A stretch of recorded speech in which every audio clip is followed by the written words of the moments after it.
Kain na. Nasa dine pa ba si Daddy? Ready na breakfast, oh.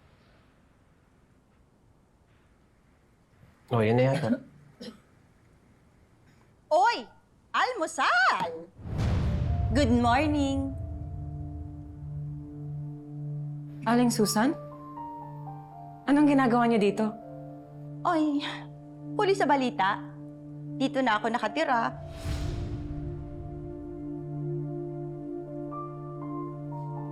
Ay, kulang ng plato.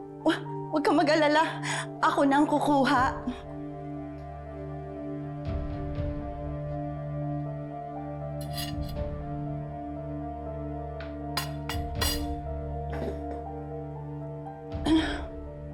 Ay, kulang ng itlog. Masarap to, may itlog eh. Pero corned beef, paborito ko to eh. Pwede na to. Sarap!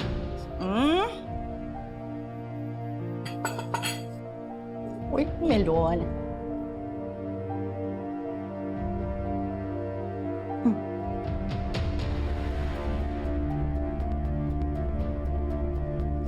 Kain! Sigurado kayong darating today, dahil wala nang stock. Sige, salamat. Dad? Oh, Gina. Dad, alam mo bang nandito si Aling Susan? Ha? Hindi. Bakit? Robert, sasabihin ko sana sa'yo kaso wala ka na kanina sa kwarto pagising mo. Ano yun? Ano na naman ba to, Betsy, ha? Tumawag kasi sa akin si nanay kagabi. Putulan kami ng kuryente. May siya makatulog kasi ang init-init. Tapos ang dami pang lamok. Kaya sabi ko, dito na muna siya. Welcome naman siya dito, di ba? Welcome siya dito. Gaano siya katagal dito?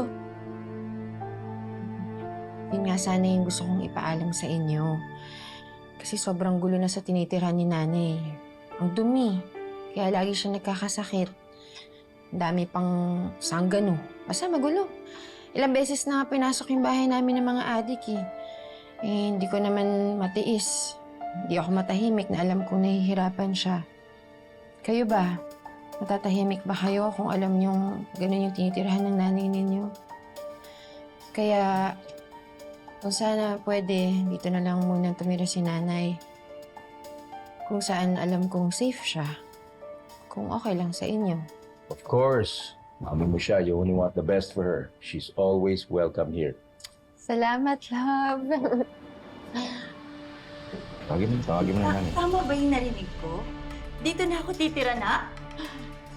Opo, Nay. Magkakasama na tayo.